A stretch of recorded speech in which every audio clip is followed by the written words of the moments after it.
Conférence de presse organisée par l'UJDM ce vendredi 11 janvier 2019. C'est la salle de conférence de Prestacom qui a servi de cadre à l'événement.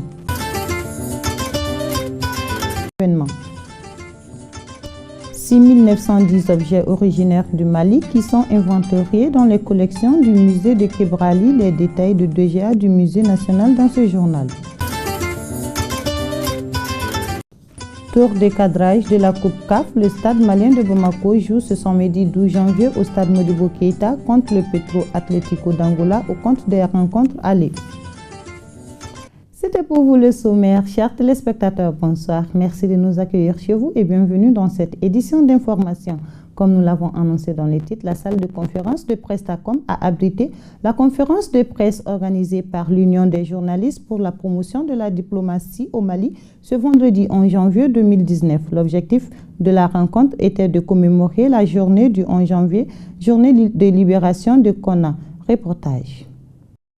Le 11 janvier vit la France se mobiliser aux côtés du Mali en faisant droit à une requête des autorités maliennes pour stopper à Konna l'avancée fulgurante des narco-djihadistes vers le sud du pays. C'est dans ce cadre pour libérer la parole sur le sujet que l'Union des journalistes pour la promotion de la diplomatie au Mali a été lancée en 2013 avec à sa tête Amadou Mahaman Sango. L'UJDM tenait à commémorer cette date en organisant cette conférence de presse ce 11 janvier 2019 qui a été animée par Cheikh Oumar Coulibaly, conseiller diplomatique du Premier ministre, et Amadou Babanyang, journaliste chroniqueur, en présence de Amadou Mahaman Sango, président de l'UJDM, qui a donné l'objectif de cette conférence. Chaque année, l'UJDM organise une conférence de presse le 11 janvier, date anniversaire de la libération de la ville de Konna, qui était aux mains des djihadistes. Et cela a été possible grâce à l'appel du président Dioncounda Traoré. Ce jour-là, n'eût été l'intervention de l'armée française, le sort de notre pays allait basculer avec l'avancée des narco-djihadistes au sud du pays.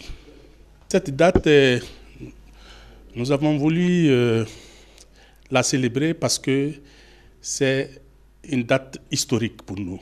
C'est un devoir de mémoire pour nous de célébrer cette date parce que c'est la libération de notre pays qui était aux mains des narco-djihadistes. Et l'armée française, grâce à l'appel, je le disais tantôt, du président Dioncounda Traoré, nous avons réussi quand même à libérer cette zone. Et notre ambition aujourd'hui, c'est que cette journée du 11 janvier soit célébrée avec toute la solennité requise, comme on le fait dans d'autres pays comme la France où on a l'habitude de célébrer des journées comme le débarquement de Normandie ou Charlie Hebdo. Il faudrait que les autorités pensent à cette journée qui est une date historique dans l'histoire contemporaine de notre pays. Notons que l'UJDM veut aussi contribuer au renforcement de la coopération bilatérale et multilatérale à travers une longue diffusion des accords de coopération. Elle veut également favoriser l'intégration optimale des peuples.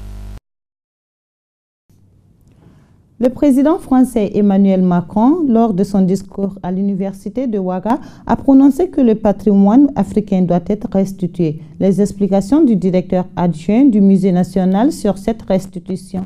Il est au micro de Madina Traoré et de Moussa Tenvini. Sur l'initiative du ministre de la Culture, un atelier de réflexion sur la question de la restitution a été organisé les 26, 27 et 28 décembre 2018 au Palais de la Culture. Et cet atelier a rassemblé un certain nombre de gens, d'anciens ministres de l'Éducation, d'anciens ministres de la Culture, des experts, des personnalités de la société civile et du ministère de la Culture, donc pour essayer de mener une réflexion profonde sur la restitution et cette brèche qui a été ouverte par le président Macron lors de son discours à l'université de Ouaga, où il a prononcé clairement que le patrimoine africain doit être vu à Paris, à Londres, mais aussi à Dakar, à Abidjan, et puis il a exprimé sa volonté, concrétisé sa volonté de retour du patrimoine africain par la création d'une mission. Et cette mission a été confiée à 2 universitaires, notamment à Felwine Sarr et puis Bénédicte Savoie, donc des universitaires que nous connaissons. Et ce rapport a été donc donné, le rapport de cette mission a été donné au président Macron. Et c'est là-dessus de ça que beaucoup de pays africains ont réagi au rapport et au contenu de ce rapport. Et c'est sur cette base que le Mali a cherché donc à approfondir la réflexion pour se positionner dans le domaine du retour du patrimoine africain. Et l'atelier, donc, pour me répéter, a été organisé en fin décembre sur le thème restitution du patrimoine africain, quel objet et quelle stratégie pour le Mali. Donc l'atelier, de façon générale, s'est planché sur le rapport en faisant le tour d'horizon sur les différents critères qui ont été évoqués concernant le retour des objets. Et il est apparu que des documents que nous avons reçus, tant dans le rapport qu'avant l'élaboration du rapport Felwine Sarr et Bénédicte Savoie, nous avaient donc donné un inventaire du patrimoine culturel africain contenu dans les musées français, notamment au musée du Quai Branly. Et donc ce sont là ces 3 volumes qui nous ont été présentés et qui contiennent 6910 objets originaires du Mali qui sont inventoriés dans les collections du musée de Quai Branly uniquement. Les autres objets, les autres musées publics français ne sont pas encore concernés par cet inventaire. Donc, mais des 6910 objets qui sont inventoriés dans les collections publiques françaises, notamment le musée du Quai Branly, il y a 16 objets qui sont proposés à la restitution par le rapport. Donc l'atelier s'est interrogé sur les critères énoncés par les universitaires, la mission, donc Felwine Sarr et puis Bénédicte Savoie, quels critères retenir. Les critères qu'ils ont retenus dans leur rapport, il y a ce qu'ils appellent les butins de guerre, c'est-à-dire que les objets qui ont été pris à la suite de la défaite des chefs, des rois de l'époque. C'est-à-dire que vers les années 1880-1890, vous savez, c'est la bataille et la défaite de Ségou en 1890. L'Union nationale des travailleurs du Mali, UNTM, a décrété une grève de 72 heures ce mercredi 9 janvier 2019 sur toute l'étendue du territoire national. C'est dans ce cadre que notre équipe de reportage est allée à la rencontre des populations. Reportage de Madina Traoré et de Sidi Maman Sidibi. Après l'échec des négociations entre le gouvernement et l'Union nationale des travailleurs du Mali UNTM, la centrale syndicale a entamé ce mercredi 9 janvier une grève de 72 heures. Pour nous imprégner davantage du point de vue de la population, notre équipe de reportage a fait un tour en ville. La grève de 72 heures, l'impression pour moi, au fait, c'est que ce n'est pas bon pour l'avancement d'un État. De nature, je pense qu'il vaut mieux qu'il y ait un dialogue entre l'UNTM et l'État malien, disons, et les membres chargés de cela, pour que vraiment les choses puissent aller. Parce qu'aujourd'hui, si on tient compte de la situation que vit le Mali, ce n'est pas propice vraiment en ces moments durs, vraiment de provoquer une grève, surtout pour 72 heures. Voilà. L'appel à l'UNTM, c'est de demander vraiment de se rapprocher du gouvernement, ainsi qu'au gouvernement de se rapprocher de l'UNTM, pour qu'ensemble ils puissent parler vraiment de la même chose, qui s'entendent vraiment sur les points qu'ils sont en train de discuter, pour que chacun de nous puissions en profiter. Parce que vous savez, cette grève s'ajoute sur l'ensemble du territoire malien. Aucun opérateur économique ne travaille aujourd'hui. Nous sommes tous là, assis, on va au bureau, nous n'avons pas de répondants et ça fait très mal. Je crois que le pays est en crise aujourd'hui C'était le nord avant, aujourd'hui c'est le centre. Et le centre aussi est menacé. Et même la capitale aujourd'hui, vraiment, on est vraiment inquiet. Moi je pense que vraiment que les responsables de l'UNTM vraiment essayer de privilégier d'abord le pays. Vraiment avant tout c'est le pays. Vraiment de trouver une solution à l'amiable avec le gouvernement pour pouvoir atténuer vraiment la crise là. Vraiment ça n'arrange personne. Le pays est vraiment paralysé. Bon, moi mes impressions par rapport à la grève de l'UNTM, vraiment le grève c'est un droit pour toute une nation, surtout une nation vraiment il vit la constitution même du Mali. Vraiment la grève c'est un droit. Mais c'est le cri de cœur que moi je lance vraiment à des membres de l'UNTM et que vraiment, vu la situation de ces pays aujourd'hui, vu l'actualité, donc le pays est confronté, nous devrons vraiment regarder sincèrement de venir travailler pour au moins l'économie du Mali et certains problèmes du Mali puissent vraiment rehausser. Vraiment, je lance un appel à tous ceux qui sont en grève de venir travailler pour que le Mali puisse être vraiment de la haute et non de dégrader le Mali. Sincèrement, c'est une chose vraiment que les gens ont des malvisions, sinon des malventionnées, sinon vraiment en tant que bons citoyens, nous devrons être vraiment en droit de revendiquer. Mais revendiquer tout le temps étant vraiment aussi dans les bureaux, comme tout le temps on le dit, il faut revendiquer étant dans les choses, dans les droits. Ils sont dans leurs droits, mais qu'ils reviennent aussi à des meilleurs sentiments pour vraiment qu'ensemble, main dans la main, que le pays a besoin de ses fils et que ces fils-là ne devraient pas mettre ces pays aussi en arrière. Je trouve que c'est une situation qui est tout à fait normale parce que comme mon confrère vient justement de le dire, et lorsque vous voyez qu'il y a une situation qui ne va pas du tout, c'est le plein droit pour vous vraiment de revendiquer vraiment, pour que la situation puisse vraiment être commode. Donc je suis tout à fait d'accord avec ces gens-là par rapport à leur mot d'ordre décrété. Et je pense qu'ils sont dans leur droit. Et il est très légalement qu'ils partent aussi en grève. S'ils voient qu'il y a des manquements, c'est-à-dire à un certain niveau. Je trouve que c'est juste. Notons que la grève a été suivie à 100% dans la plupart des cas et les services minimum assurés. Le chef de file de l'opposition, l'honorable Soumaïla Cissé, a présenté ses meilleurs vœux à la nation au seuil du nouvel an. C'était ce vendredi 11 janvier 2019 dans son cabinet 6 à Badalabougou.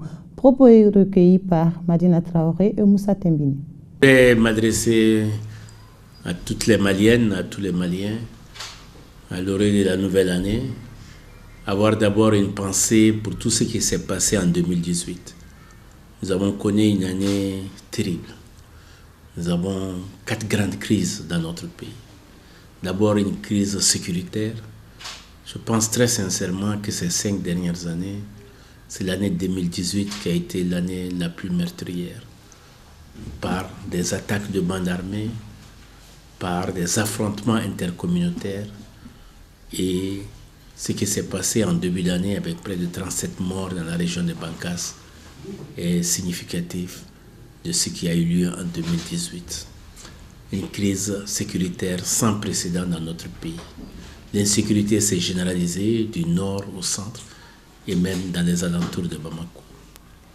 Nous avons une crise sociale qui a atteint une ampleur jamais égalée ces 5 dernières années.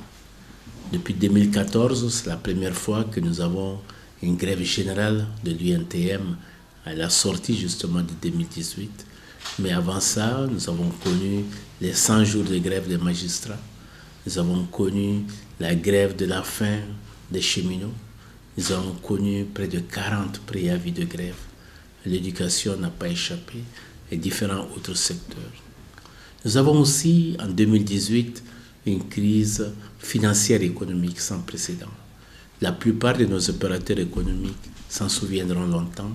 Leurs mandats ne sont pas payés, l'économie est devenue atone et les investisseurs se sont éloignés de notre pays. À ceci s'est ajoutée la crise politique que nous traversons encore, une crise post-électorale. L'année 2018 a été marquée au Mali par la fraude électorale, par les élections qui sont contestées de par le monde. Tous les Maliens de partout ont contesté ces élections.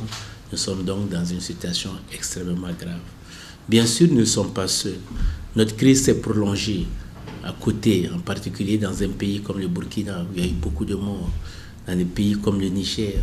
Mais aussi nous avons connu cette année 2018 une crise de l'immigration. Les Africains, les pays les plus pauvres, en particulier les pays en guerre comme la Syrie, il y a une vague de migration en direction de l'Europe. Et cette vague de migration a posé le problème global de la migration. Nous avons perdu beaucoup d'enfants dans la traversée du Sahara, beaucoup d'enfants dans la traversée de la Méditerranée.